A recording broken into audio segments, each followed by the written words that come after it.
السلام عليكم ورحمة الله وبركاته. بسم الله الرحمن الرحيم. الحمد لله رب العالمين، والصلاة والسلام على رسوله الكريم، أما بعد. أعوذ بالله من الشيطان الرجيم. رب اشرح لي صدري ويسر لي أمري واحلل عقدة من لساني يفقهوا قولي. سبحانك لا علم لنا إلا ما علمتنا إنك أنت العليم الحكيم. ربي زدني علما. அல்ஹம்துலில்லாஹ். சென்ற வாரத்துல நம்ம ஒரு ஃபெயலுக்கோட ஒரு ஹர்ஃப் இது தமீர் சேர்ந்து வந்ததுன்னா என்ன செய்யணும் அப்படிங்கறத நம்ம பார்த்தோம். அதாவது ஆம், ஃபெயல் இருக்கும் அப்படின்னா அதை செய்யற ஃபாயில் ஒருத்தவங்க இருப்பாங்க. சில வினை சொற்களுக்கு மஃபூல் தேவைப்படும் அப்படின்றத பார்த்துட்டு அந்த மஃபூல மட்டும் பமீரா மாத்துறது எப்படி? ஏன்னா ஃபாயில தனியாவும் வரும், இல்ல அந்த ஃபெயலுக்குள்ளேயும் இருந்துரும். ஸோ அப்படி இருக்கும்போது இப்ப ஃபார் எக்ஸாம்பிள் எஃப்தஹு தாஜிருன்னா ஃபெயல் இந்தா இருக்கு, ஃபாயில் இந்தா இருக்காங்க, செயல் செஞ்சவங்க அப்படின்னு. அலிம்தல அலிமா தான் ஃபேலு, இந்த த தான் ஃபாயில். அப்ப இந்த மாதிரி இதையும் என்ன சொல்லுவாங்கன்னா வமீர்னு தான் சொல்லுவாங்க. வமீர் முத்தசில் அப்படிம்பாங்க. ஆனா நம்ம படிச்ச வமீர் முத்தசில் இல்ல, சேர்ந்து வர்ற பிரதிபெயர் சொல், அவ்வளவுதான். அது எப்படி சேர்ந்து வந்தது நமக்கு தெரியாது இல்லையா? அது அட்வான்ஸ் அரபி, அதனால நம்ம அதை டிஸ்கஸ் பண்ணல இங்க. சோ அப்படி இதுவும் பமீர் தான். ஆனா இப்ப அதெல்லாம் போட்டு குழப்பாதீங்க. ஃபேல் இருக்கும், ஃபாயில் இருக்கும், தெளிவா தனித்தனியா. மஃபூல் அப்படின்றது ஃபேல் ஃபைல்ஸ் நேரம் சேர்ந்தும் வரும். மஃபூல்ன்றது கண்டிப்பா தனியா இப்படிதான் ஒரு வார்த்தையா வரும். சோ அத என்ன செய்யலாம் அப்படின்னா அந்த ஃபேல் கூடவே என்ன செஞ்சுக்கலாம், நம்ம சேர்த்துக்கலாம். சோ இதுல இருந்து என்ன தெரிய வருதுன்னா, ஒரு வினைச்சொல்லோட நம்ம இதை சேர்க்கிறோம்டா, ஒரு தமீரை சேர்க்கிறோம்டா, அது கண்டிப்பா மஃபூல் இடத்துல எதை சாப்பிட்டான், என்ன செய்தான் அப்படின்ற அந்த எதை, எந்த, அல்லது யாரை அப்படின்ற என்ன அப்படின்ற இந்த மாதிரி கேள்விகளுக்கு பதில் தர்ற இந்த மஃபூல மட்டும் தான் நம்ம என்ன செய்ய முடியும், தமீரா மாத்த முடியும். அப்ப இதுல இருந்து என்ன தெரிய வருது, எந்த வினைச்சொற்களுக்கு மஃபூல் தேவைப்படுமோ அந்த வினைச்சொற்களுக்கு தான் இந்த மாதிரி தமீர் வரும். இப்போ ஃபார் எக்ஸாம்பிள் ஜஹபண்ட் இருக்கு. ஜஹபக்கு என்ன அர்த்தம்? சென்றான். என்ன சென்றான்?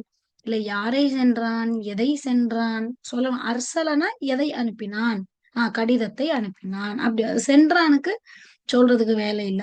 அப்ப அந்த மாதிரி இப்ப இந்த ஜஹபா கூட என்ன செய்யாது, ஜஹபஹு, ஜஹபுக்க அப்படின்னு சொல்லி தமீர் என்ன செய்யாது, சேர்ந்து வராது. ஏன்னா அது பேட்டர்ன் கிடையாது. அர்சல அப்படின்ட்டு இருக்குன்னா என்ன இருக்கும், அர்சல. அதுல அனுப்பினான் அப்படின்னா எதை அனுப்பினான் அல்லது யாரை அனுப்பினான்னு சொல்லலாம். ஓகேவா? அப்ப கடிதத்தை அனுப்பினான், அதை அனுப்பினான். அப்ப கடிதம்ன்ற வார்த்தை பெண்பால் வார்த்தை, ரிசாலத்துன் அப்படின்னு சொல்லுவாங்க. அப்ப அர்சல, அர்சலஹா, அதனை அனுப்பினான். அல்லது ஒரு பையன், சின்ன பையனை ஸ்கூலுக்கு ஒரு அம்மா அனுப்புறாங்க. அப்ப தாய் அனுப்பினாள். அர்சல, அர்சலா, அர்சலு, அர்சலத். பெண்பாலா மாத்திரணும், அதுவும் கவனம் இருக்கணும். ஓகேவா? ஃபெயில் யாரு செய்யறாங்களோ அவங்க ஆண்பால் பெண்பால் ஒருமை இருமை பன்மை பார்த்து மாத்திக்கிறணும். இங்க பாருங்க, தாக்குலூன பன்மையில இருக்கும். அலிம்த நீ ஒரு ஆண் செய்தான்றது, ஜுர்தோ நான் பண்ணேன் அப்படின்றது. சோ அப்ப அந்த மாதிரி ஆண் பெண் என்ன டிஃபரன்ஸ் இருக்கு அது எல்லாத்தையுமே நம்ம பாத்துக்கிறணும். அப்ப தாய் அனுப்பினால்னா பெண்பால். அப்ப அர்சல அவனை அனுப்பினாள். எவனை? அந்த பிள்ளைய அனுப்பினான். அப்ப அர்சல், அர்சலத் ஹூ, அவனை. ஹூஹுமாகும் ஹாகுமாகும் அதுதானே. அப்ப அர்சலத் ஹூ, அவனை அனுப்பினாள். அப்படி அப்ப இந்த மாதிரி இப்ப இந்த ஃபெயலுக்கு என்ன செய்ய முடியுது, நம்ம தமீர் யூஸ் பண்ண முடியும். ஆனா இதுக்கு யூஸ் பண்ண முடியாது. காரணம், இந்த ரஹபன்றது லாசிமான ஃபெயல். இதுல செயல், செயல் செய்தவர் அங்க முடிஞ்சு போயிடும். அதனால இதுக்கு மஃபூலே தேவைப்படாது. அப்புறம் எங்க இருந்து மஃபூல நம்ம தமீரா மாத்துறது? ஆனா இந்த மாதிரி ஃபெயல் முத்தஅத்தி, இதுக்கு ஃபெயல் தேவைப்படும், அதை செஞ்ச ஃபாயில் தேவைப்படும், அது என்ன செஞ்சாங்க, யார செஞ்சாங்க, எதை செஞ்சாங்கன்ற மஃபூல் பிஹி தேவைப்படும். சோ அந்த மஃபூல் பிஹி தான் நம்ம என்ன செய்யறோம், லமீரா இங்க மாத்துறோம். சோ இதெல்லாம் போன வாரம் நம்ம பார்த்தது. இன்னைக்கு சில உதாரணங்கள், குரான் உதாரணங்கள் லேசா பார்ப்போம் இன்ஷா அல்லாஹ். இதுல ஏதாவது சந்தேகங்கள் இருந்தா இன்ஷா அல்லாஹ் கேளுங்க. இப்போ ஃபார் எக்ஸாம்பிள் சூரா யாசின்ல அன்சர்தஹும் அம்லம் துன்திருஹும் அப்படின்ட்டு வரும். அதாவது நீங்க உங்களுக்கு எச்சரிக்கை செஞ்சாலும் செய்யலைனாலும் அவங்க அப்படிதான் இருக்க போறாங்க, அவங்க இப்படி குஃபுர்ல தான் இருப்பாங்க, விளங்கிக்கிறவே மாட்டாங்க அப்படின்னு அல்லாஹ் சொல்லுவான். அப்ப அப்படி சொல்லும் போது அன்சர, ஓகே, அன்சர எச்சரிக்கை செய்தான். அன்சரா 4 எழுத்து வினைச்சொல். ஓகேவா? அன்சரா அஃஅல 4 எழுத்து வினைச்சொல். அன்சரா, அன்சரா, அன்சரு, அன்சரத், அன்சரதா, அன்சர்ன, அன்சர்த்த இந்த வருது. அன்சர்த்த. அப்ப எங்கிருந்து இது எந்த இடம், எந்த அர்த்தம்? நீ எச்சரிக்கை செய்தாய். So okay. அப்ப அன்சரா எச்சரிக்கை செய்தான். தங்கிறது நீன்ற அர்த்தம். அப்ப ஃபேல் வந்துட்டாங்க, ஃபாயில் வந்துட்டாங்க. யார எச்சரிக்கை செஞ்சாங்க அல்லது எதை எச்சரிக்கை செஞ்சாங்க அப்படின்னா ஹும் அப்படின்ற அவர்களை. ஹோ, ஹுமா, ஹும் அவர்களை. ஆண்கள் பெண்கள் எல்லாருமே இதுக்குள்ள அடங்கிருவாங்க. ஆண் பால் மட்டும் கிடையாது. இந்த இடத்துல இவங்க பொதுவா மக்கள், அதெல்லாம் ஆண்கள் பெண்கள் எல்லாம் வந்துருவாங்க. சோ மக்கள் அப்படின்ற அடிப்படையில ஹும் அப்படின்னு நல்லா யூஸ் பண்றாங்க. அன்சர்தஹும் நீங்க அவங்களுக்கு எச்சரிக்கை. அந்த அவங்களுக்குங்கிறது அந்நாச அல்லது அல் இன்சான அல்லது அல் என்ன சொல்றது அல் குறைஷி, ஆஹ் குறைஷி மக்களையோ இல்ல காஃபிர் மக்களையோ அல்லது பொதுவா மக்கள் அப்படின்ற அடிப்படையிலேயோ ஓகேவா. பெரும்பாலும் குறைஷிகள் ஓகேவா, குறைஷி அல்லது மக்கத்து காஃபிர்களை தான் இது வந்து சொல்லும். நீங்க சொன்னாலும் சொல்லாட்டி அவங்க இப்படிதான் இருக்காங்க அப்படின்ற மாதிரி எல்லாம் சொல்லுவான். அப்ப அன்சர் தஹும் அவர்களை. அதே போலதான் இங்கேயும் அன்சரவுடைய முவாரி என்ன? யுந்திரு. அப்ப அதுடைய சர்ஃப்ல நீங்கள் எச்சரிக்கை செய்வீர்கள். யுந்திரு, யுந்திராணி, யுந்திருன, துந்திரு, துந்திராணி, யுந்திர்ன, துன்விர். துன்விருன்னு தான் வரும். துன்விர்னு வந்ததுக்கு ரீசன் இங்க லம் வந்தனால அதை நெக்ஸ்ட் வீக் ஐ திங்க் படிப்போம்னு நினைக்கிறேன். சோ இப்போதைக்கு துன்விரு. ஓகே. அப்ப லம் துன்விர் ஹும். இங்கேயும் மறுபடியும் அதேதான். நீங்கள் அவர்களுக்கு எச்சரிக்கை செய்கிறீர்கள். செஞ்சாலும் இனிமே இப்ப செய்யலனாலும் இனிமே செஞ்சாலும் அவங்க திருந்த மாட்டாங்க அப்படின்னு நல்லா சொல்ல. அப்ப துன்விருஹும். அதே போல நமக்கு தெரிஞ்ச ஒரு சூறா இன்னான்சனோ ஃபீ லைலத்துல் கத்ர். இன்னா நிச்சயமாக நாங்கள், அது விட்டுருங்க. அஞ்சல இறக்கினான். அஞ்சல, அஞ்சலா, அஞ்சலு சர்ஃபு சொன்னா அஞ்சல்னா நாங்கள் இறக்கினோம். அப்ப ஃபேல் இருக்காங்க, ஃபாயில் இருக்காங்க. சரி, நாங்கள் யாரை இறக்கினோம் அல்லது எதை இறக்கினோம்? ஹூ அதனை. எதனை? அல் குர்ஆன். குர்ஆனை நாம லைலத்துல் கத்ர்ல தான் இறக்கினோம். சோ குர்ஆனின்ற வேர்டு இல்லாம அதுடைய உண்மை ஆண்பால் வார்த்தைன்றனால ஹூன்ற தமீரை யூஸ் பண்ணிட்டான்ல. அன்சல் நாஹு இன்னா அன்சல் நாஹு. அதே போல இங்க அர்சல்னா வருது பாருங்க. அர்சல்னா நான் ஏற்கனவே அர்சலா அனுப்பினா நான் எங்களை அனுப்பினான்னு சொல்லிடக்கூடாது. சரியா? அர்சல்னா. ஓகேவா? நாங்கள் அனுப்பினோம். அர்சலா, அர்சலா, அர்சலு. சோ அர்சல் த அர்சல் துமா. அர்சல் அப்படின்னு வந்து நான் சேருதுன்னா அப்ப என்ன அர்த்தம்? நாங்கள் அனுப்பினோம் அப்படின்ற அர்த்தம். அதே போல கஸ்ஸப, கஸபா, கஸபு, கஸபத், கஸபத்தா, கஸபன. சோ இந்த ஃபேல்ல வந்து என்ன இருக்கும்?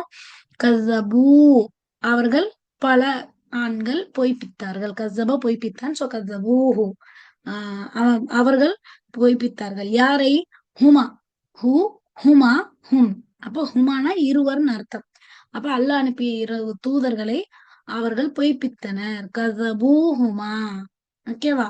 சோ அஸ்ஸஸ்னா நாங்கள் பலப்படுத்தினோம். அஸ்ஸஸ யுஅஸ்ஸிஸு.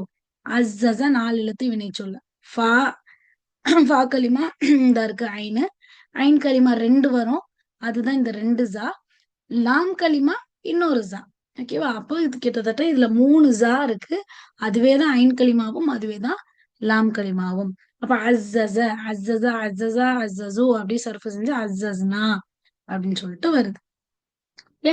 சோ இப்ப இந்த மாதிரி வந்து என்ன வரும் அப்படின்னு சொல்லிட்டு பாத்தீங்கன்னா வினை சொற்கள் வருது. அதே போல இன்னும் அழைத்தைனாக்க அழைத்தா கொடுத்தான். அழைத்தைனா நாங்கள் கொடுத்தோம். க உமக்கு. சோ யாருக்கு கொடுத்தோம், எதை கொடுத்தோம், என்ன கொடுத்தோம் அப்படிங்கும்போது யாருக்கு கொடுத்தோம்னு வரும்போது அழைத்தைனாக்க உமக்கு கொடுத்தோம். ஓகேவா? சோ சில வினை சொற்களுக்கு இன்னொரு மஃபூலும் தேவைப்படும். யாருக்கு கொடுத்தோம், எதை கொடுத்தோம் அப்படி வரும். அப்ப அதுக்கு இங்க இன்னொரு மஃபூல் பிஹி ஃபத்தா போட்டு வந்திருக்கு. அதே போல அகுஷை நாகும். அகுஷா மூடினோம், மூடினான். நாங்கள் மூடினோம். யாரை? அவர்களை மூடினோம். அந்த மாதிரி நிறைய வினை சொற்கள்ல இப்படி வரும். சோ இந்த மாதிரியான விஷயங்கள் எல்லாம் பார்த்து வச்சுக்காங்க. சோ அடுத்ததா இன்னைக்கு என்ன பார்க்க போறோம், இந்த வாரத்துக்கான பாடம் என்ன அப்படின்னு சொல்லி பாத்தீங்கன்னா ஏவல் வினை. ஓகேவா? ஃபெயல் அம்ர் அப்படின்னு சொல்லுவாங்க. ஃபெயல் அம்ர். அம்ருனா ஏவுறது. ஒரு வேலையை விட்டே இருக்கான் அப்படி சொல்லுவாங்க. அப்ப ஏவுறதுன்னா ஒரு விஷயத்தை செய் அப்படின்னு சொல்றது. சோ ஒரு அரபி மொழிய பொறுத்தவரைக்கும் ஒரு வினைச்சொல் அப்படின்னு சொல்லும் பொழுது, அத 3 காலங்களுக்கு நம்ம சொல்லுவோம். தமிழா இருந்தா, இங்கிலீஷா இருந்தா என்ன சொல்லுவோம்? கடந்த காலம், நிகழ்காலம், வருங்காலம். இதான் 3 காலம் அப்படின்னு சொல்லுவோம். அரபிய பொறுத்தவரைக்கும் கடந்த காலம், நிகழ் மற்றும் வருங்காலம் இது ஒரே கேட்டகரி. ஏவல், விலக்கல், வினை ஒரு கேட்டகரி. ஓகே, ஏவல், விலக்கல், வினை. அதாவது ஏவல்னா என்ன? ஒரு செயலை செய்யின்னு சொல்றது. விலக்கல்னா என்ன? ஒரு செயலை செய்யாதன்னு விலக்கி விடுறது. செய்யாதீங்க அப்படின்னு தடுத்து விடுறது. ஓகே, அப்ப இந்த ஏவல் விலக்கல்ன்றது அடுத்து இன்னொரு காலமா அரபில பேசப்படுது. இதோட இந்த காலங்கள் அப்படின்ற டாபிக் முடிஞ்சிடும் இந்த வாரத்தோட. ஓகேவா? சோ அப்போ கடந்த காலம்னா ஃபேல் மாதி, நிகழ்கால வருங்காலம்னா ஃபேல் முதாரி, இது ஏவல் விலக்கல் அப்படின்னா ஃபேல் அம்ர். ஓகேவா? ஏவலுக்கு ஃபேல் அம்ர் அப்படின்னு சொல்லுவோம். ஓகேவா? சோ இப்ப இந்த ஏவல் வினைச்சொல் எப்படி எடுக்கிறதுன்னு பாத்தீங்கன்னா, நிகழ்கால வினைச்சொல்ல இருந்து தான் எடுப்பாங்க. நிகழ்காலம்னா அது யாரு? ஃபேல் முதாரின்னு சொன்னோம் பாத்தீங்களா? நிகழ்காலம், வருங்காலம். ஃபேல் முதாரி எப்படி வரும்? யஃபஅலு, யஃபஅலானி, யஃபஅலூன வருமா? அதுல இருந்து தான் ஃபேல் அம்ரு எடுப்பாங்க. சோ அதுக்கு தான் நம்ம சொன்னது, ஃபேல் மாதி முதாரி மட்டும் புரிஞ்சுட்டா, நிகழ்காலம் புரிஞ்சிருச்சுன்னா நமக்கு ஈஸியா இதுக்கு அடுத்தடுத்து வர்ற வாரங்கள் எல்லாம் ஈஸியா போயிரும். அப்ப யஃப்அலு அப்படின்ற வார்த்தையில இருந்து தான் ஃபேல் அம்ரு எடுக்க போறோம். ஃபேல் அம்ருன்னா என்ன? நிகழ்கால வினைச்சொல். சாரி, கட்டளை வினைச்சொல். ஓகே, இத பார்த்துட்டு நிகழ்காலம் சொல்றேன். கட்டளை வினைச்சொல், ஏவல் வினைச்சொல். ஓகே, அப்ப சரி. இப்ப இந்த யஃப்அலு இருக்கு. என்ன செய்யணும்னா, இந்த ஃபேல் அம்ர பொறுத்தவரைக்கும் 2 விதமா சொல்லுவாங்க. எப்படின்னா, ஆம், காயிப் அப்படின்னா என்னது? ஒரு தேர்ட் பர்சன் அப்படின்னு நம்ம சொல்லுவோம் பாத்தீங்களா? அதாவது அந்த இடத்தில் இல்லாதவங்க. அவன், அவர்கள் இருவர், அவர்கள் பலர், அவள், அவள் இரு பெண்கள், அவர்கள் பல பெண்கள். இந்த 6 பேரு காயிப்ன்னு சொல்லுவோம். நீங்கள் இருவர், நீங்கள் பலர், ஆண்பால் பெண்பால். அந்த ஹாதிர் அப்படி சொல்லுவோமா? சோ இதுல வந்து எப்படின்னா, காயிப் அம்ர பொறுத்த வரைக்கும் காயிப் 6 தனியா வரும். ஹாதிர் 6 தனியா வரும். என்ன தனியா வரும்னா வேற வடிவங்கள்ல வரும். ஓகே, காயிப் 6ம் ஒரு மாதிரி வரும். ஹாதிர் 6ம் வேற மாதிரி வரும். ஓகேவா? சோ நம்ம அதை எடுத்த உடனே எப்படி ஃபெயில் மாதினா ஃபயலா ஃபயலா ஃபயலு ஃபயலத் ஃபயலாத்தா ஃபயல்னா ஃபயல் தஃபல்த் மஃபல்துன் அப்படி 14 சொல்லி முடிச்சிருவோம். முதாரி எடுத்துக்கிட்டா எஃபலு எஃபலான் எஃபலுன தஃபலு தஃபலான் எஃபல்ன தஃபலு தஃபலான் தஃபலுன அப்படி சொல்லிட்டு அந்த 14 சொல்லிடுவோம். ஆனா அம்ர பொறுத்த வரைக்கும் ஒரே மாதிரியே வந்து என்ன செய்யாது, இது எல்லாமே வராது. காய்புடி 6 ஒரே வடிவத்துல ஒரு சில டிஃபரன்ஸ்ல வரும். ஹாதிர் எல்லாமே காய்பை விட்டு கொஞ்சம் வேற மாதிரி வரும். ஆனா எல்லாமே நிகழ்கால வினைச்சொல்ல இருந்து தான் வரும். சோ ஆனா அது ஈஸியும் கூட. சோ இது இது எப்பவுமே ஞாபகம் வச்சுக்கோங்க. அம்ருன்னு சொன்னாலே காய்பு தனியா, ஹாதிர் தனியா. சோ இன்னைக்கு நம்ம பாக்குறது என்னன்னா, காய்புக்கு மட்டும் பார்க்க போறோம். காய்புனா என்ன?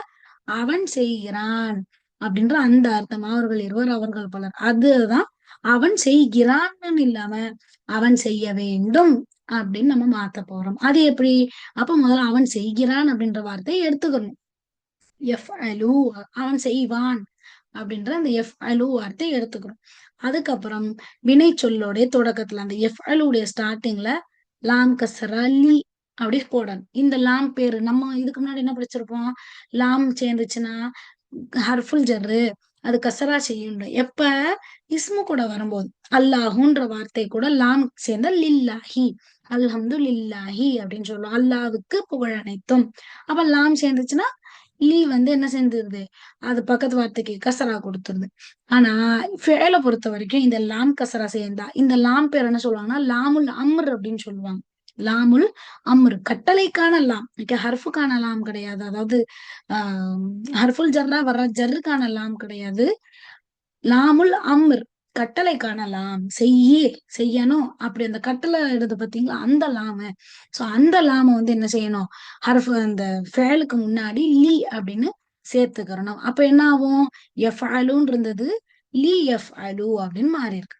இந்த எழுத்தோட வேலை என்னன்னா, எப்படி இஸ்முடைய லாம் ஹர்ஃப் வந்து பக்கத்து வார்த்தையை வந்து கசரா செய்யுமோ, இந்த லாமுல் அம்ர் என்ன செய்வாங்களாம்? லாம் வந்து சேர்ந்தாங்கன்னா அந்த வார்த்தைக்கு சுக்குன் செய்யும். ஓகேவா? லாம்ன்ற எழுத்து ஃபேலோட சேரும் பொழுது இறுதி எழுத்துக்கு சுக்குன் செய்யும். யா, அந்த எஃப் அலுல வர்ற யாவையோ ஃபா கலிமாவையோ ஐன் கலிமாவையோ டச்சே பண்ணாது. கடைசி எழுத்துக்கு மட்டும் அது சுக்குன் செய்யும். சரி, இப்ப எஃப் அலுல லீ எஃப் அல் அப்படின்னு எஃப் அலு அப்படின்னு இருந்தது. லீ எஃப் அலுன்னு லீ சேர்த்தோம். இப்ப இந்த லீனால லாஸ்ட் லெட்டர் சுக்கும். அப்ப லீ எஃப் அலுன்னு சொல்லாம லீ எஃப் அல் அப்படி சொல்லியிருக்கோம். சரி, இப்ப இந்த லீ எஃப் அல் ஓகே மாத்திட்டோம். எஃப் அலுக்கு அடுத்து என்ன வரும்? எஃப் அலு எஃப் அல் லானி. அப்ப எஃப் அல் லானில எங்க சுக்குன் போடுறது? லீ எஃப் அலான் அப்படி சொல்லணுமாண்டா? அப்படி சொல்லக்கூடாது. இருமைனாலே நூன் கசரா தான் வரணும். சரி, எஃப் அல் லானில அப்ப எப்படிதான் லாமை சேர்க்கணும்? அவர்கள் இருவர் செய்வார்கள் அப்படின்னு இருந்தத அவர்கள் இருவர் செய்ய வேண்டும் அப்படின்னு நம்ம மாத்தணும். அப்ப அந்த லாமுல் ஹர்ஃப் அந்த அந்த லாம்ன்ற எழுத்து வந்து அந்த அமருக்கான லாம் வந்து என்ன செய்யுது? சுக்குன்னு வந்து வைக்கணும். அப்ப என்ன செய்யறதுன்னு கேட்டீங்கன்னா, இந்த இருமையில அந்த நூன போக்கிருவாங்க. ஓகேவா? சுக்குன் போடுறதின் அடையாளமாக நூன போக்கிருவாங்க. அப்ப பார்த்தா என்ன தெரியும்? லாம் சேர்ந்திருக்கு. இங்க நூன காணோம். ஓகேவா? அப்ப பார்த்தாலே தெரிஞ்சிரும். ஓஹோ! அப்ப இது கட்டளை வாக்கியம். அவர்கள் இருவரும் செய்ய வேண்டும் அப்படின்னு கட்டளை இடுற மாதிரியான வார்த்தை இது. அதனாலதான் இருமையுடைய நூன காணா அப்படின்னு நமக்கு விளங்கிரும். புரியுதா இந்த கான்செப்ட்? சோ வந்து எஃப் அலு, எஃப் அலானி, எஃப் அலூன, தஃப் அலு, தஃப் அலானி, எஃப் அல்னு. இதுதான் காய்புடைய அந்த 6 வார்த்தைகள். ஃபர்ஸ்ட் அதை மைண்ட்ல வச்சுக்கோங்க. ஓகேவா? எஃப் அலு, எஃப் அலானி, எஃப் அலூன, தஃப் அலு, தஃப் அலானி, எஃப் அல்ன. இந்த 6 வார்த்தைகள்லையும் ஸ்டார்டிங்ல லாம் சேர்க்கணும். எல்லா வார்த்தையுடைய ஸ்டார்டிங்லயும் லாம் சேர்க்கணும். லாம் கசரா. இந்த லாமுல் அம்ரு வந்து என்ன செய்வாங்க அப்படின்னு பாத்தீங்கன்னா, லாஸ்ட் லெட்டருக்கு சுக்குன் வைப்பாங்க. சோ எஃப் அலு தஃப் அலுன்னு வந்துச்சுன்னா சுக்குன் வைக்கணும். எஃப் அலானி தஃப் அலானின்னு வந்தா நூனை போக்கணும். ஓகே, எதனால? லாம் சுக்குன் செய்யும். இருமையில சுக்குனை வந்து போட முடியாது. அதனால அதுக்கு பதிலா அந்த நூனை போக்கிட்டா லி எஃப் அலா அப்படின்னு வரும். ஓகே, அடுத்தது ஆண்பால் பன்மை எப்படி வரும்? எஃப் அலூன அப்படின்னு நூன் வருமா? அந்த நூனையும் அதே மாதிரி என்ன செய்யணும்? அழிச்சு விட்டுறணும். எழுதக்கூடாது. அதுக்கு பதிலா ஒரு அலிஃப் ஒண்ணு போட்டுறணும். இது பன்மைதான். ஏன்னா எஃப் அலு அப்படின்ட்டு இருக்கு. சோ இது ஒருமையா பன்மையா அப்படின்ற அந்த கன்ஃபியூஷன் வரக்கூடாது. அப்ப அந்த நூனை போக்கிட்டு பன்மையின் நூன் தானே. சோ அந்த பன்மையின் நூனை போக்கிட்டு அதுக்கு பதிலா அதோட அடையாளமா ஒரு அலிஃப் ஒண்ணு போடுவோம். அதுக்கு எதுவும் ஹரக்கத்லாம் இல்ல. உச்சரிப்பற்ற ஒரு அலிஃப் ஒண்ணு போடுவோம். அதனாலதான் நீங்க குர்ஆன் எடுத்து பாத்தீங்கன்னா அல்லதீன ஆமனு அப்படி சொல்லிட்டுலாம் வரும்போது அந்த பன்மை வார்த்தையில பாத்தீங்கன்னா ஒரு அலிஃப் ஒண்ணு இப்படி வரும். ஓகேவா? சோ அது எதனால அப்படின்னு சொல்லி பாத்தீங்கன்னா இந்த மாதிரி இது பன்மை அப்படின்றத காட்டுறதுக்கு ஒரு உச்சரிப்பற்ற அலிஃப் போடுவாங்க. அப்ப எஃப் அலுன்னு இருந்தது லீ எஃப் அல் அப்படின்னு மாறுது. எஃப் அல் லானின்னு இருந்தது லீ எஃப் அலா அப்படின்னு மாறுச்சு. எஃப் அல் லூனா எப்படி மாறுது? ஸ்டார்டிங்ல லாம் சேர்த்துட்டு நூனை தூக்கிட்டு ஒரு அலிஃப போடு. லீ எஃப் அலூ அப்படின்னு என்ன செய்யுது? மாறுது. சரி, எஃப் அலு எஃப் அலானி எஃப் அலூனா ஓவர். தஃஅலு அவள் ஒரு பெண் செய்கிறாள். இது என்ன வரணும்? அவள் செய்யணும் அப்படின்னு எப்படி ஆக்குறது? லி தஃப் அல். எப்படி லி எஃப் அல்னா அவன் செய்ய வேண்டுமோ அந்த மாதிரி லி தஃப் அல் அவள் செய்ய வேண்டும். எஃப் அலானி அவர்கள் இருவர். தஃப் அலானி அவர்கள் இரு பெண்கள் செய்வார்கள். அப்ப தஃப் அலானி லீ தஃப் அலா லாம சேர்த்து நூன போக்கணும். லீ தஃப் அலா அவங்க ரெண்டு பேரும் அத செய்யணும். அந்த ரெண்டு பெண்களும். பெண்பால் பன்மை எப்படி வரும்? எஃபாலூன மாதிரி தஃபாலூனு வருமா?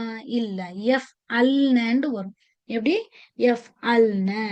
இங்க வந்து என்ன செய்யணும்னா அதே மாதிரி லாம எப்பவும் போல சேர்ப்போம். லீ அப்படின்றது அந்த லீ தான் லாமுல் அம்ரு சேர்ந்தாதான் அது வந்து நம்ம அம்ரு வினைச்சொல் அப்படின்னு நம்ம வந்து என்ன செஞ்சுக்கிற முடியும்? எடுத்துக்கிற முடியும். அதனால சோ நம்ம வந்து லீய வந்து எப்பவும் போல லீ எஃப் அல்ன அப்படின்னு சேர்க்கணும். ஆனால் இங்க கடைசியில நூனை போக்குறது அப்படின்றது கிடையாது. இங்க இருமையில நூனை போக்கணும், பன்மையில நூனை போக்கணும். ஆனா பெண்பால் பன்மையில வர்ற எஃப் அல்ன உடைய நூன் போக்கப்படாது. அது ஏன் அப்படின்னு கேட்டீங்கன்னா ஒருவேளை ஆல்ரெடி எப்படி இருக்கு? எஃப் அல்ன அப்படின்ட்டு இருக்கா? லி எஃப் அல்ன. சரி, இப்ப இந்த எஃப் அல்னால நூனை போக்கி பாருங்க. லி எஃப் அல் அப்படின்ட்டு இருக்கு. ஓகேவா? லி எஃப் அல். அப்ப இந்த லி எஃப் அல் பார்க்க எங்க இருக்கு? அவன் ஒரு ஆண் செய்ய வேண்டும். லீ எஃப் அல் மாதிரி இருக்கா? அப்ப அதுவும் லீ எஃப் அல், இதுவும் லீ எஃப் அல் அப்படிங்கல எதுக்கு தேவையில்லாம கன்ஃபியூஷன்? இந்த நூனை போக்காம இருந்தா இது பெண்பால் பன்மைதான் அப்படின்னு ஈஸியா கண்டுபிடிச்சுக்கலாம் அப்படிங்கறதுனால லி எஃப் அல்னவாகவே இருக்கு. ஓகேவா? சோ அந்த மாதிரி வந்து என்ன செய்யணும், லி எஃப் அல்னவ அப்படியே விட்டு அவர்கள் பல பெண்கள் செய்ய வேண்டும் அப்படின்னு வந்தது. குரான்ல சில வார்த்தை இதுல பெண்களை பத்தி வரும்போது பெண்கள் அப்படி செய்யணும், பெண்களுக்கெல்லாம் இப்படி கட்டளை இடுறான் அப்படிலாம் சொல்லும்போது இந்த மாதிரி லியஃபால்ன அப்படின்ட்டு அல்லாஹ் யூஸ் பண்ணியிருக்கான். ஓகேவா? அப்ப இப்ப பாத்தீங்கன்னா எஃப்அலு இங்கிட்டு இருக்கு பாருங்க. இது ஃபுல்லாவே அந்த 6 வார்த்தைகள். எஃபஅலு எஃபலானு எஃபலுன தஃபுலு தஃபலானி எஃபஅல்ன. என்ன செய்யணுமா? ஸ்டார்டிங்ல லாம் சேர்க்கணும், கடைசியில சுக்குன் வைக்கணும். அப்ப லி எஃப்அல், லி எஃப்அலா, லி எஃப்அலு, லி தஃபஅல், லி தஃபஅலா, லி எஃப்அல்ன. நான் செய்வேன், நாங்கள் செய்வோம். அதுக்கும் இதேதான். லாம் கர்சரா சேர்த்து லாஸ்ட்ல சுக்குன் வைக்கணும். லி அஃப்அல், லீ நஃபஅல். ஓகே. ஸோ முத்தக்கல்லிமுக்கும் இப்படியே தான் வரும். நான் செய்ய வேண்டும், நாங்கள் செய்ய வேண்டும். அதுக்கு லி நஃபஅல், லி அஃபஅல், லி நஃபஅல் அப்படின்ட்டு தான் வரும். ஸோ இதையும் மைண்ட்ல சும்மா வச்சுக்காங்க. ஸோ இப்ப பாத்துக்கிட்டு இருக்கிறது காய்படி இந்த 6 தான். அப்ப லி அஃபஅல் என்ன அர்த்தம்? அவன் செய்ய வேண்டும். லி அஃபஅலா அவர்கள் இருவர் செய்ய வேண்டும். லி அஃபஅலு அவர்கள் பலர் செய்ய வேண்டும். லி தஃபஅல் நீ சாரி அவள் ஒரு பெண் செய்ய வேண்டும். லி தஃபஅலா அவர்கள் இரு பெண்கள் செய்ய வேண்டும். லி யஃப்அல்ன அவர்கள் பல பெண்கள் செய்ய வேண்டும். ஓகேவா? அடுத்து என்ன வரும்? நீ செய்ய வேண்டும் அப்படின்றது வரும். அது வேற மாதிரி பேட்டர்ன்ல இந்த மாதிரி லாம் கசரா வந்து சேர்க்க மாட்டோம். அதை கொஞ்சம் வேற மாதிரி பண்ணுவோம். ஓகேவா? சோ இப்ப வந்து இந்த மாதிரி வினைச்சொற்கள் வேற வேற வினைச்சொற்களை எடுத்து அத வந்து என்ன செய்யணும்? எப்படி அம்ரா மாத்தணும்? அப்ப எப்படி அம்ரா மாத்தணும்? ஃபர்ஸ்ட் அதோடைய மாதி என்னன்னு தெரியணும் நமக்கு. ஓகேவா? மாதி தெரியணும், முதாரி தெரியணும். இது 2ம் தான் பேஸ். அப்ப அது 2ம் தெரிஞ்சுட்டா அம்ரு காயிபு நம்ம ஈஸியா எடுத்துடலாம். அப்ப ஃபஅல அப்படின்றது. ஃபஅல எப்படி மாறும்? எஃப் அலூன்னு மாறும். அப்ப இதுடைய ஸ்டார்டிங்ல லாம் சேர்த்து சுக்குனா போட்டா லி எஃப் அல் அப்படின்னு வரும். ஹசுன அழகானான். யஹ்சுனு அப்படின்னு மாறும் முதாரி. லி யஹ்சுன் அப்படின்றது அமர். அழகாக வேண்டும். அவன் அழகாக வேண்டும். ஓகேவா? என் பாய் இப்படி போட்டு தேய்ச்சு தேய்ச்சு குளிக்க வைக்கிறான். அவன் அழகாக வேண்டும். அதுக்காக தான் நான் இதை செய்யறேன். அந்த மாதிரி. அப்ப லி யஹ்சுன் அவன் அழகாக வேண்டும். அலிம அறிந்து கொண்டான். யஅலமு முதாரி அவன் அறிந்து கொள்வான். அவன் அறிந்து கொள்ள வேண்டும், கொள்ளட்டும். அப்படி எப்படி வேணாலும் கட்டளை அப்படின்றது வேண்டும் அப்படின்னு தான் முடியணும்னு அவசியம் இல்லை. அவன் அறிந்து கொள்ளட்டும் அப்படின்னு சொல்லலாம். அப்ப லி யா எல்லாம் ஓகேவா? வேற யாக்கு ஐனு லாம் இந்த நடுவுல வர்ற எதுக்குமே ஹரக்கத்துலாம் எதுவும் மாறாது இல்ல. ஸ்டார்டிங் லாம் கடைசியில சுக்குன். இதுதான் மேட்ரு. இருமையா இருந்தா நூன் போயிரும், பன்மையா இருந்தா நூன் போயிரும். பெண்பாலுடைய பன்மை நூன் வந்து என்ன செய்யாது? போக்க கூடாது. அது அப்படியேதான் இருக்கணும். சோ இதுதான் வந்து ஃபெயில் அம்ரு. அப்ப சமியா கேட்டான், யஸ்மஉ கேட்கிறான், கேட்க வேண்டும், அவன் கேட்கட்டும் அப்படின்னு சொல்றது. லி யஸ்மா, லி யஸ்மா. அப்ப இத நீங்க வந்து யூஸ் பண்ணலாம். இந்த மாதிரி வார்த்தைகளை அவன் படிக்கணும். அப்ப வந்து பார்ப்பேன், அவன் படிச்சு முடிச்சிருக்கணும் அப்படின்னு சொல்ல பாருங்க. அப்ப லீ யா எல்லாம் அப்படின்னு சொல்லலாம். நான் வர்றதுக்குள்ள அதை கேட்டு முடிச்சிருக்கேன். லி யஸ்மா அப்ப அவன் கேட்க வேண்டும். அந்த மாதிரி நீ செய்ய வேண்டும் வேற மாதிரி வரும். அதை நாளைக்கு பார்ப்போம் இன்ஷா அல்லாஹ். இன்னைக்கு அவன் செய்ய வேண்டும் எப்படி வருதுன்னு மட்டும் பாத்துக்கோங்க. கசூர அதிகமாகிறது, யக்சுர் அதிகம் ஆகும் அப்படின்னு சொல்லி, அதிகமானான் அதிகமாகிறது அப்படின்னு வரும். லி யக்சுர் அவன் அல்லது அது அதிகமாக வேண்டும். நம்ம சொல்லுவோம் அடுத்த எக்ஸாம்ல எல்லாம் மார்க் அவன் அதிகமா வாங்கணும். இப்ப அவன் அதிகப்படுத்த அதிகமாக வேண்டும், ரேங்க் அதிகமா வாங்கணும். இப்ப லி யக்சுர். கபுர பெரிதானான். லி யக்புரு பெரிதாகிறான். லி யக்புர் அவன் பெரிதாக வேண்டும். ஷரிப குடித்தான். யஷ்ரபு குடிக்கிறான். லி யஷ்ரப் அவன் குடிக்கட்டும், குடிக்க வேண்டும். அவன் குடிக்க வேண்டும்.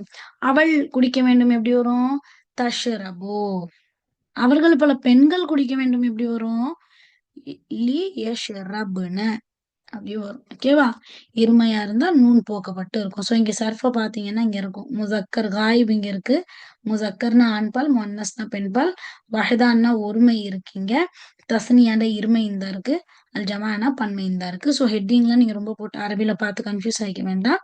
வெறும் இந்த சர்ஃப மட்டும் பாருங்க. லியஃபஅல், லியஃபஅலா, லியஃபஅலு, லி தஃபஅல், லி தஃபஅலா, லியஃபஅல்ன. ஓகே, இந்த மாதிரிதான் அம்ரு வந்து நம்ம என்ன செய்யணும், எடுக்கணும். சோ அடுத்தது அமருடைய ஹாதிர் எப்படி எடுக்கணும் அப்படிங்கறதுடைய ஸ்டார்டிங் மட்டும் இப்ப நம்ம பார்த்து வச்சுக்கிருவோம். அதுக்கு பிறகு வந்து இன்ஷா அல்லாஹ் நம்ம இப்படி ஓகே. எஸ். சோ என்னன்னா அம்ரு ஹாதிர் எப்படி எடுப்பாங்கன்னா, அதே நிகழ்கால வினைச்சொல் தான். நிகழ்கால வினைச்சொல்ல எங்க இருந்து எடுக்கணும்? நீ செய்கிறாய், நீங்கள் இருவர் செய்வீர்கள், நீங்கள் பலர் ஆண்கள் செய்வீர்கள், நீ ஒரு பெண் செய்வாய், நீங்கள் இரு பெண்கள் செய்வீர்கள், நீங்கள் பல பெண்கள் செய்வீர்கள். இந்த 6 வார்த்தையத்தான் இப்ப அம்ரா மாத்தணும். தஃப்அலு, தஃப்அலானி, தஃப்அலூன, தஃப்அலீன, தஃப்அலானி, தஃப்அல்ன. இந்த 6 வார்த்தைய மைண்ட்ல வச்சுக்கணும். இதுக்கு முன்னாடி பார்த்தது என்ன? நம்ம வந்து ஃபுல்லாவே அவன் செய்ய வேண்டும் அப்படின்ற ஃபெயில் மாதிய வந்து சாரி ஃபெயில் முதாரியுடைய காய்புகளை பார்த்துக்கிட்டு வந்தோம் இல்லையா? ம். சோ இந்த 6 வச்சுதான் இந்த 6 எடுத்தோம். இந்த 6 யாரு? இவங்க ஃபெயில் முதாரி இல்லையா? இவங்க யாரு? இவங்க ஃபெயில் அம்ர். அப்ப இந்த 6ம் மைண்ட்ல இருந்தா தான் நமக்கு முடியும். இப்ப இந்த 6க்கு அடுத்து என்ன வரும்? நீ செய்யணும் அப்படின்னு சொல்றதுக்கு அப்ப தஃபாலு, தஃபாலானி, தஃபாலூன அந்த 6ஐயும் ஞாபகம் வச்சுக்கோங்க. சோ அதுல எப்படின்னா இந்த லாம் சேர்க்கிற வேலை கிடையாது. இது கொஞ்சம் டிஃப்ரெண்டா வித்தியாசமா நல்லா இருக்கும். எப்படின்னா ஏவல் வினையை நிகழ்கால வினையிலிருந்து தான் எடுக்க வேண்டும். First point. அப்ப தஃஅலுன்ற வார்த்தைய மைண்ட்ல வச்சுக்கோங்க. இதுல எடுத்த உடனே அந்த தஃஅலு, தஃஅலானி, தஃஅலூன, தஃஅலீனி, தஃஅலானி, தஃஅல்ன எல்லாத்துலயுமே தா தானே ஸ்டார்டிங் வருது. அந்த தொடக்கத்தில் இருக்கும் தாவையே தூக்க போறோம் இப்ப. ஓகேவா? தாவையே தூக்க போறோம். அப்ப என்ன ஆகுது? தஃஅலுன்னு இருந்தது. ஃபஅலு அப்படி இருக்கு. அது நான் ஃபஅலு அப்படின்னா படிக்கவே வராது. அப்படி படிக்க முடியாமல் இருந்தால், ஓகே, படிக்க முடியாமல் இருந்தால் அதுக்கு என்ன அர்த்தம்? முதல் எழுத்து சுக்குன்ல இருந்துச்சுன்னா தான் படிக்க முடியாது. இப்ப தமிழ்லயே இப்ப வந்து முதல் அப்படின்னு இருக்கு. மான்றது என்னது? ஒரு என்ன சொல்லுவாங்க? மெய்யெழுத்தா? சோ வந்து உயிர்மெய் எழுத்து. இந்த மூ அப்படின்றது உயிர்மெய் எழுத்து. ஒருவேளை நான் இப்படி எழுதியிருக்கேன். இத எப்படி படிப்பீங்க? முதல் அப்படின்றது உயிர்மெய். அதனால எழுதிட்டீங்க. படிச்சுட்டீங்க. ஆம், உயிரெழுத்து வந்தாலோ, உயிர்மெய் வந்தாலோ படிக்க முடியும். ஆனா மெய்யெழுத்து ஸ்டார்ட்டிங்ல வருது. இக்கு, இங்கு, இச்சு ஸ்டார்ட்டிங்ல வந்துச்சுன்னா படிக்க முடியாது. தமிழ்ல எந்த தமிழ் வார்த்தையும் நீங்க எழுத்து மெய் எழுத்தா உங்களால பார்க்க முடியாது. ஏன்னா அது தமிழே கிடையாது. அப்படி தமிழ் எழுத மாட்டாங்க. இந்தல் அப்படின்னு எப்படி எழுத முடியும்? அதனால அப்படி வந்து என்ன செய்யாது? வராது. இப்போ உயிர்மெய்யா இருக்கும். இல்லன்னா உயிரா இருக்கும். முதல் அப்படின்ட்டு தான் நம்ம சொல்ல முடியும். அந்த மாதிரி தான் உயிர்மெய் மாதிரி தான் சாரி உயிரெழுத்து. மெய்யெழுத்து மாதிரி தான் இந்த சுக்குன் அப்படின்ற ஒரு எழுத்து. ஓகே, சுக்குன் அப்படின்ற ஒரு ஹரக்கத். அப்ப இத வச்சு அரபி வந்து படிக்க முடியாது. சுக்குன வச்சு படிக்க முடியாது. அதுக்கு முன்னாடி ஃபத்தா கசரா தம்மா ஏதாவது வந்திருக்காங்க. அப்ப இந்த மாதிரி தாவ நீக்கும்போது படிக்க முடியாது. சுக்குன் போட்டிருக்கு. முதல் எழுத்து சுக்குன்னா படிக்க முடியாது. அப்ப அதுக்காக என்ன செய்யணும்னா ஒரு அலிஃப் ஒண்ணு போடணும். அப்ப அலிஃப் தான் இங்க ஃபர்ஸ்ட் லெட்டர். அப்ப தஃஅலு, தஃஅலானி, தஃஅலூனல அலிஃப் போட்டு இஃபலு, இஃபலானி, இஃபலூன அப்படின்னு மாறிடுச்சு. ஓகே, இப்ப அலிஃப் போட்டுட்டோம். சரி, இப்ப இந்த அலிஃபுக்கு ஹரக்கத் எப்படி போடுவோம் அப்படின்னு கேட்டா என்ன தெரியுமா செய்யணும்? ஐன் கலிமா கடைசிக்கு முந்தைய எழுத்து. அவங்க வந்து ஐன் கலிமா. ஓகேவா? அது 3 எழுத்தா இருக்கட்டும், 4 எழுத்து, 5 எழுத்து, 6 எழுத்து வரைக்குமே. ஓகே, 6 எழுத்து வரைக்குமே கடைசிக்கு முந்தைய எழுத்து. அது ஐன்கலிமாவா தான் இருக்கும். ஓகேவா? சோ நீங்க 6 எழுத்துல ஐன்கலிமா எதுன்னு உங்களுக்கு கண்டுபிடிக்க முடியாது. அத சொல்றதுக்காகத்தான் கடைசிக்கு முந்தைய எழுத்து அப்படின்னு நம்ம சொன்னது. ஓகேவா? சோ கடைசி எழுத்தா லாம் கலிமா இருக்கும். கடைசிக்கு முந்தைய எழுத்தா தான் ஐன்கலிமா எப்பவுமே இருக்கும். அதனால நீங்க அத வச்சு ஈஸியா கண்டுபிடிச்சுக்கலாம் ஐன்கலிமா எதுன்னு. அப்ப அந்த கடைசிக்கு முந்தைய எழுத்து தொம்மா பெற்றிருந்தால் எப்படி? கடைசிக்கு முந்தைய எழுத்து அந்த ஐன்கலிமா தொம்மா பெற்றிருந்தால் இப்ப புதுசா ஒரு என்ட்ரி வந்திருக்கே அலிஃபு அவங்களுக்கு தொம்மா கிடைக்கும். கடைசிக்கு முந்தைய எழுத்து ஃபத்ஹாவோ கசராவோ இருந்தால் இந்த புதுசா வந்த அலிஃபுக்கு என்ன போட்டுறணும்? கசரா போட்டுறணும். புரியுதா? நம்ம முதாரி எழுதையில மாதியுடைய ஐன் கலிமா ஃபத்ஹா வந்தா மாதியுடைய ஐன் கலிமா கசரா வந்தா மாதியுடைய ஐன் கலிமா தொம்மா வந்தான்னு படிச்சோம். இப்ப அதே மாதிரி இந்த வார்த்தையிலேயே தஃபலு தஃபலானி இந்த வார்த்தையிலேயே ஐன் கலிமா தொம்மாவில் இருந்தால் அலிஃபுக்கு தொம்மா போடணும். சில பேர் எப்படி சொல்லுவாங்க, தொம்மா வந்தா தொம்மா போடணும், கசரா வந்தா கசரா போடணும், ஃபதா வந்தா கசரா போடணும். இது என்னன்னு புரியும் சொல்லுங்க பார்ப்போம். அப்ப அப்படி சொல்லக்கூடாது. ஃபெயில் அம்ரு எடுக்கும்போது ஹாது இருக்கு, நீங்கள் செய்ய வேண்டும். அந்த செட்டுக்கு என்ன செய்யணுமா, கடைசிக்கு அந்த முதல் எழுத்தை நீக்கிட்டு அலிஃப் போடும்போது அந்த அலிஃபுடைய ஹரக்கத் கடைசிக்கு முந்தைய எழுத்துக்கு தொம்மா இருந்தால் அலிஃபுக்கும் தொம்மா வரும். கடைசிக்கு முந்தைய எழுத்தான ஐன் கலிமாவுக்கு ஃபத்தஹா ஆர் கஸ்ரா எது வேணா வரலாம். ஓகேவா? அப்படி வந்தா அலிஃபுக்கும் கசரா தான் போட வேண்டும் அப்படின்றதோட வச்சுட்டு கடைசி எழுத்துக்கு சுகுன் செய்வோம். ஓகேவா? எஃப்அலு தஃபலு அந்த லூ இருக்கு பாத்தீங்களா, அந்த லூ வந்து இல் அப்படின்னு மாறிடும். எஃப் அல் தஃப் அல் அப்படி சுக்குனா மாறிடும். அந்த சுக்குன் அப்படின்றது ஏன்னா பம்மா போடுறது முதாரியின் அடையாளம். எஃபாலு தஃபாலுன்றது முதாரியின் அடையாளம். ஸோ அந்த முதாரியின் அடையாளத்தை தூக்குனா தானே அது அம்ரையை மாத்த முடியும். அதனால அந்த லாம் எழுத்து வந்து என்ன செஞ்சிடும், சுக்குன் பெற்றிரும். ஸோ இந்த 2 பாயிண்ட் இருக்கு பாத்தீங்களா, ஐன் கலிமாவை வச்சு நம்ம இது மாத்துறதுன்றது. இதுல இருந்து தான் நாளைக்கு கிளாஸை கண்டினியூ பண்ணி இதுக்கப்புறம் உள்ளதெல்லாம் ஈஸி தான். எப்பவும் போல இருமை பன்மை நூனை தூக்குறது இந்த பாயிண்ட் தான். அதனால நாளைக்கு இந்த ஐன் கலிமாவை வச்சு அலிஃபுடைய ஹரக்கத் என்ன அப்படிங்கிறதையும் கூடுதல் எழுத்துக்கள் வந்தா என்ன, என்ன செய்யணும், எப்படி சர்ஃப் செய்யணும், அதையும் இன்ஷால்லா நாளைக்கு பார்ப்போம். ஸோ இது வரைக்கும் ஏதாவது டவுட் இருந்ததுன்னா இன்ஷால்லா கேளுங்க. இதோட கிளாஸ் ஃபினிஷ் பண்ணோம். சுப்ஹானக்கல்லாஹும்ம வபிஹம்திக அஷ்ஹது அல்லா இலாஹா இல்லா அன்த அஸ்தக்ஃபிருக்க வ அத்தூபு இலைக்.